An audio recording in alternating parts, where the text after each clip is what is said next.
Hello बच्चों, स्वागत है आप सभी का आज के इस वीडियो में। जैसे कि हम सभी जानते हैं कि अभी हम लोग कक्षा 11वीं का गणित का अध्याय 5वां, जिसका शीर्षक है सममित संख्याएं और द्विघातीय समीकरण, जिसे अंग्रेजी में complex number and quadratic equation के नाम से जाना जाता है, उसे अभी हम लोग पढ़ रहे हैं। आज इस अध्याय का छठा वीडियो है, यानी कि भाग 6 है। इसके पहले हम लोगों ने इस अध्याय से जुड़े 5 वीडियो कंप्लीट कर दिए हैं। यदि आप लोग वह वीडियो नहीं देखे हैं तो सबसे पहले वह वीडियो देखिए, ताकि आपको यह भाग और इसके आगे वाला सारा वीडियो अच्छी तरीके से समझ में आ जाए। पिछली वीडियो यानी भाग 5 में हम लोगों ने सममित संख्या के बीजगणित यानी अलजेब्रा ऑफ कॉम्प्लेक्स नंबर की शुरुआत कर दी थी, जिसमें कि हम लोगों ने एडिशन और मल्टीप्लिकेशन के बारे में पढ़ा था कि दो सममित संख्याओं को जोड़ा कैसे जाता है और दो सममित संख्याओं का गुना कैसे होता है। आज के इस वीडियो में हम लोग वही चीज़ पढ़ने वाले हैं, यानी कि सममित संख्याओं का बीजगणित। लेकिन आज क्या पढ़ेंगे तो सममित संख्याओं का अंतर और सममित संख्याओं का भागफल, यानी कि सब्ट्रैक्शन एंड डिवीजन। तो चलिए आज की इस वीडियो की शुरुआत करते हैं। बच्चों, यदि मैं पूछूं आपसे कि बच्चों बताओ 8 + 4 क्या होता है, तो सर ये कौन सवाल हुआ। 8 + 4 तो हम सबको आता है 12। अच्छा, 8 - 2 क्या होता है सर, 6 होता है। ये बच्चों वाला सवाल हमसे आप क्यों पूछ रहे हो। तो बच्चों, ये बच्चों वाला सवाल मैं इसलिए पूछ रहा हूँ क्योंकि यही बच्चों वाला सवाल से हम लोग आज के इस भाग को बहुत अच्छी तरीक़ा से समझ पाएंगे। कैसे, देखिए 8 - 2 = 6। यदि हम 8 - 2 को कुछ इस प्रकार से लिखें, किस प्रकार से, 8 प्लस इंटू -2, ध्यान दीजिए 8 प्लस ब्रैकेट में -2 लिखें तो क्या कुछ अंतर होगा। देखिए 8 का 8 लिखा जाएगा।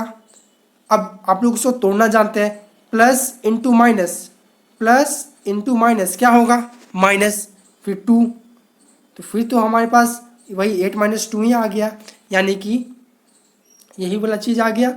8 - 2 = तो 8 - 2 = क्या हो रहा है, 6। तो यहाँ भी क्या हो जाएगा, यहाँ भी 6 हो जाएगा।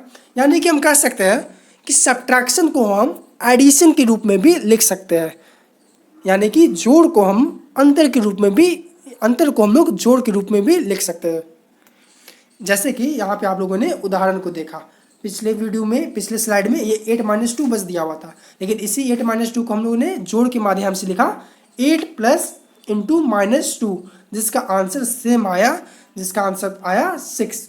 यानी हम कह सकते हैं कि अंतर हो उसको हम लोग जोड़ के माध्यम से लिख सकते हैं। और सच्चाई भी यही है बच्चों, गणित में सिर्फ 2 अलजेब्रा ही एग्जिस्ट करता है, सिर्फ 2 गणित ही होता है, फिर चाहे वो किसी भी संख्या का हो।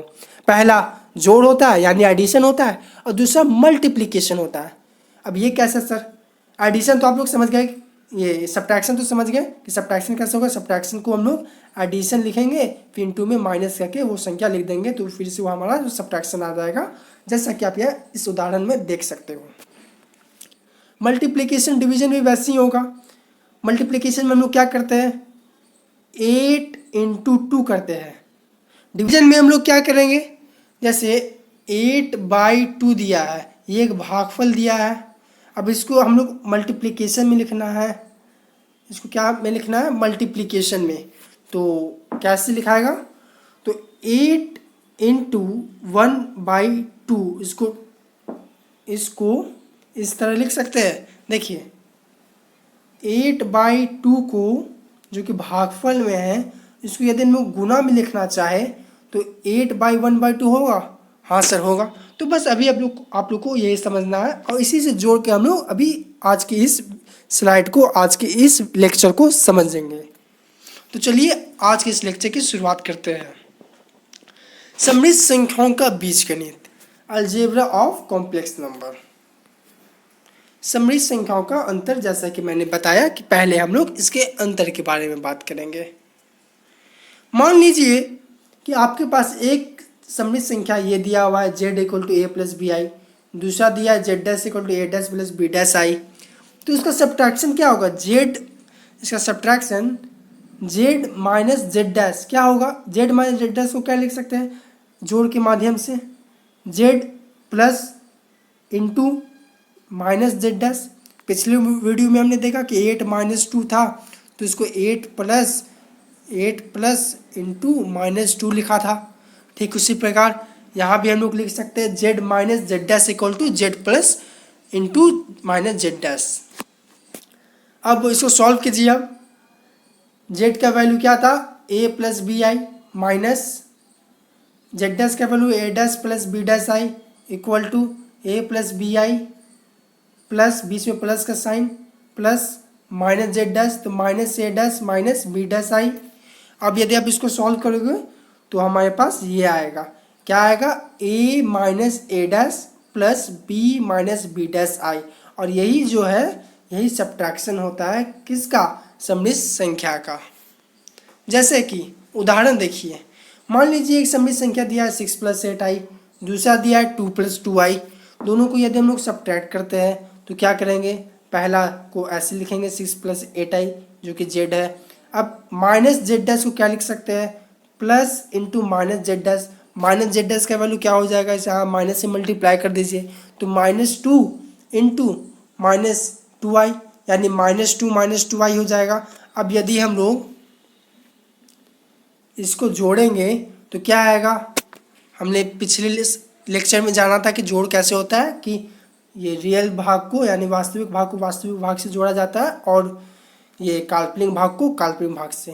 तो 6 - 2 प्लस 8 - 2 आई इक्वल टू 4 + 6 आई, ये आंसर हो गया। अब ये सब्ट्रैक्शन यानी कि अंतर समाप्त हुआ और उम्मीद करता हूँ कि आप लोगों को समझ में आ गया होगा। थोड़ा प्रैक्टिस के लिए आप अपने रेफरेंस बुक का हेल्प ले सकते हो। अपने एनसीईआरटी बुक में आप कुछ एग्जाम्पल दिए गए हैं, कुछ एक्सरसाइज में आपको क्वेश्चन दिए गए हैं, आप उसको सॉल्व कीजिए तो आपको ये अंतर और भी अच्छे तरीक़ा से समझ में आ जाएगा। अब चलिए शुरुआत करते हैं सम्मिश्र संख्याओं का भागफल यानी डिवीजन, कि डिवीजन कैसे होता है। यदि z और z डैश, जहाँ पे z डैश क्या है, नॉट इक्वल टू 0 होगा। यहाँ पे देखिए z dash not equal to 0 होगा। यहाँ पे हल्का प्रिंटिंग मिस्टेक हो चुका है, इसको इसलिए आप उसे कंसीडर कीजिए कि यदि z और z डैश दो सम्मिश्र संख्या आपको दिया गया है तो ये ध्यान दीजिए कि वहाँ पे z डैश जो है, जो दूसरा वाला सम्मिश्र संख्या है, वो 0 के इक्वल नहीं होना चाहिए। तो इसको z बाई जेड डैश, उसका भागफल कैसे होगा, z इंटू 1/z डैश। अभी मैंने पिछले स्लाइड में बताया कि जैसे 8/2 लिखा हुआ है तो उसको ये एक भागफल के रूप में लिखा हुआ है, तो इसको यदि हम लोग गुना के रूप में लिखना चाहेंगे तो कैसे लिखेंगे, तो गुना के रूप में लिखना चाहेंगे तो 8 इंटू 1/2 ये लिख सकते हैं। हाँ सर लिख सकते हैं। तो यही तो हमने यहाँ पे लिखा है, z बाई जेड डैश एक भागफल है, इसको गुना में हमने लिख दिया z इंटू 1/z डैश। कोई प्रॉब्लम नहीं सर। आगे देखिए एक उदाहरण देख लीजिए। यहाँ पे एक चीज़ ध्यान दीजिएगा, जब ये जो z डैश आप कर रहे हो ना नीचे डिनोमिनेटर में, इसको सॉल्व करते वक्त आप इसका एक कॉन्जुगेट से ऊपर नीचे मल्टीप्लाई कर दीजिएगा। वो कॉन्जुगेट क्या होता है सर, तो कॉन्जुगेट कुछ होता नहीं है, जो भी सम्मिश्र संख्या आपको दिया गया है, मान लीजिए 2 + 3 आई दिया गया है तो इसका कॉन्जुगेट क्या होगा, 2 - 3 आई, यानी कि जो इमेजिनरी जो काल्पनिक भाग है उसका आपको बस साइन चेंज कर देना है। यदि प्लस में रहेगा तो माइनस कर देना है और यदि माइनस में रहेगा तो प्लस कर देना है। जैसे कि 2 + 3 आई था, यहाँ पे काल्पनिक भाग का साइन क्या था, प्लस था, तो उसका कॉन्जुगेट में क्या हो जाएगा, 2 - 3 आई। ठीक उसी प्रकार यदि 2 - 3 आई रहता तो काल्पनिक भाग का साइन क्या है, माइनस है, तो इसका कॉन्जुगेट क्या हो जाता है, 2 + 3 आई। तो बस इसी को आपको यहाँ पे ऊपर नीचे मल्टीप्लाई कर देना है। उदाहरण देखिए आपको अच्छा तरीका से समझ में आ जाएगा। जैसे देखिए मान लीजिए एक सम्मिश्र संख्या दिया हुआ है 6 + 3 आई, दूसरा दिया हुआ है 2 - आई, तो क्या होगा, z/z2 इसको हम लोग गुना के रूप में लिख दिए 6 + 3 आई इंटू 1/2 - आई।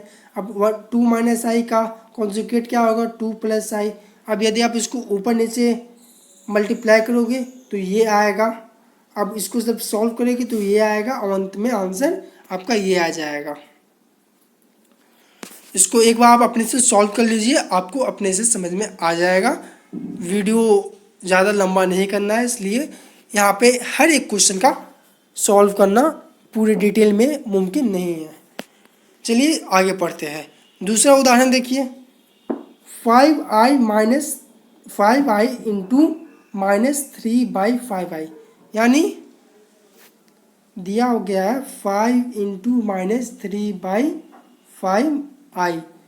ये तो अब इसको आप यदि सॉल्व करोगे तो 5 इंटू -3/5i है, तो 5 से 5 तो कट गया, तो क्या बचेगा, यहाँ पे 5i था, 5i से 5i कट गया तो बस -3 बचा। तो यही यहाँ पे लिखा हुआ है कि आंसर -3 हो जाएगा। यहाँ पे थोड़ा सा प्रिंटिंग में मिस्टेक है, यहाँ पे ये ब्रैकेट होना चाहिए था, यहाँ पे नहीं होना चाहिए था, तो इसको थोड़ा सा देख लीजिएगा। तो आज एक और ये 4 - 3i का गुणात्मक प्रतिलोम ज्ञात कीजिए। ये एक और प्रश्न है, ये देखिए एक और प्रश्न है। तो हम लोग जानते हैं कि किसी भी सममित संख्या z का गुणात्मक प्रतिलोम क्या होता है, 1/z होता है। कि हम लोग ये जानते हैं कि क्या किसी भी सममित संख्या z का गुणात्मक प्रतिलोम क्या होगा, 1/z होगा। यानी कोई भी सममित संख्या दिया रहेगा और आपको उसका गुणात्मक प्रतिलोम निकालना होगा, तो उस सममित संख्या को आप लोग उल्टा कर दीजिए तो वही इसका गुणात्मक प्रतिलोम हो जाएगा। तो इसका गुणात्मक प्रतिलोम क्या होगा, तो देखिए इसका गुणात्मक प्रतिलोम क्या हो जाएगा जी, ये सममित संख्या दिया गया था तो उसका गुणात्मक प्रतिलोम इसको उल्टा कर दीजिए, तो 1/4 - 3i। अब इसको कैसे सॉल्व करेंगे, तो इसके ऊपर नीचे कॉन्जुगेट से यानी 4 + 3i से मल्टीप्लाई कर दीजिए, तो 4 + 3i divided by 4 - 3i into 4 + 3i से मल्टीप्लाई कर दिए, तो 4 + 3i डिवाइडेड बाई ये a - b और a + b फॉर्मूला पे बैठ जाएगा, तो a² - b², इसको सब सॉल्व करोगे तो आ जाएगा 4 + 3i divided by 16 - into -i, और अंत में आपका आंसर ये आ जाएगा 4 + 3i divided by 16 + 9, 4 + 3i by 25। अब इसको जब एक बार आप और सॉल्व करोगे तो क्या आएगा, ये 4/25 आ जाएगा प्लस 3/25 आई आ जाएगा। तो उम्मीद करता हूँ कि आप लोगों को सब्ट्रैक्शन और यानी कि अंतर और भागफल बहुत अच्छा तरीक़े से समझ में आ गया होगा, और हमने इन 2 लेक्चर में सममित संख्याओं का बीजगणित समाप्त कर लिया। मिलते हैं अगले वीडियो में, जिसमें हम लोग सममित संख्याओं का कुछ तत्समक यानी आइडेंटिटीज़ के बारे में बात करेंगे। आज के लिए इतना ही, धन्यवाद। और उम्मीद करता हूँ कि आप लोग ये वाला क्वेश्चन जो अभी मैंने छोड़ा था, ये देखिए ये वाला क्वेश्चन, ये वाला प्रश्न आप लोग सॉल्व कर लेंगे। लेकिन फिर भी चलिए मैं एक बार सॉल्व कर देता हूँ, इसके बाद ये लेक्चर हम लोग कंप्लीट कर लेते हैं, क्योंकि समय अभी हमारे पास है। यहाँ पे आप लोग सीख भी जाओगे। देखिए Z1, यहाँ देखिए Z1/Z2 को ऐसे लिख सकते हैं, Z1 इंटू Z2। अब हमने क्या कहा था कि इसके कॉन्जुगेट से ऊपर नीचे मल्टीप्लाई कर देना, यानी 2 + 3i से ऊपर नीचे मल्टीप्लाई कर देना है। तो जब आप 2 + 3i से मल्टीप्लाई करोगे तो क्या आ जाएगा, 2 + 3i divided by 2 + i divided by 2 - i into 2 + i। अब 2 + i और नीचे डिनोमिनेटर में जो आपका बचा 2 - i इंटू 2 + i, ये किस फॉर्मूले पे जा रहा है, तो a² - b²। ये आप लोग 10वीं तक पढ़ चुके होंगे, जिसका फॉर्मूला क्या होता है, a + b into a - b। तो इसी को आप लोग को इसी फॉर्मूले पे बैठा देना है, तो क्या आ जाएगा, इसका value 2 + i divided by a²। a का वैल्यू यहाँ पे क्या था, 2 था, तो 4 - i² का वैल्यू क्या हो जाएगा, यहाँ पे i² का वैल्यू क्या हो जाएगा, -1 होगा। यानी अल्टीमेटली 2 + i बाई 4 + 1 यानी कि 2 + i बाई 5 हो जाएगा। ठीक, तो यही यहाँ पे किया हुआ, ये पूरा ऐसे सॉल्व किया है, इसी को मैंने अभी आपको समझाया। तो 6 ये क्या हो जाएगा, 6 इसका वैल्यू क्या आया, 2 + i बाई 5, जो कि मैंने भी सॉल्व किया। इंटू में क्या था, 6 + 3i, तो इंटू में 6 + 3i। इसके बाद यहाँ से 1/5 कॉमन ले लिया, 1/5 कॉमन ले लिए। अब 6 + 3i और 2 + i को मल्टीप्लाई यानी कि गुना कर दिया। अब गुना कैसे होता है सर, तो गुना कैसे होता है इस लेक्चर में मैं नहीं बताऊंगा, उसको मैंने पिछले लेक्चर में मैंने बहुत अच्छा तरीके से समझा दिया है। आप लोग पिछले लेक्चर में देखें, यदि आपको आता है तो आप उसको सॉल्व कीजिए, नहीं आता तो पिछला लेक्चर देखिए ताकि आपको अच्छा तरीक़ा से उसे समझ में आ जाए। तो जब आप उसे गुना करोगे तो हमारे पास ये वाला आंसर आ जाएगा, क्या आएगा 1/5 × 9 + 2i, और इसी का ये पूरा आंसर हो जाएगा। तो उम्मीद करता हूँ कि आप लोगों को यह क्वेश्चन सॉल्व करना आ गया होगा। इसी तरह का क्वेश्चन आपके एनसीईआरटी बुक में बहुत सारे दिए गए हैं, आप लोग एक बार इसको प्रेफरेंस लेके उसको क्वेश्चन नोट कीजिए, सॉल्व कीजिए, तो आपको और भी अच्छा तरीक़ा से समझ में आ जाएगा। तो ठीक है, एक बार फिर से मैं बोल देता हूँ कि आज के लिए इतना ही, धन्यवाद।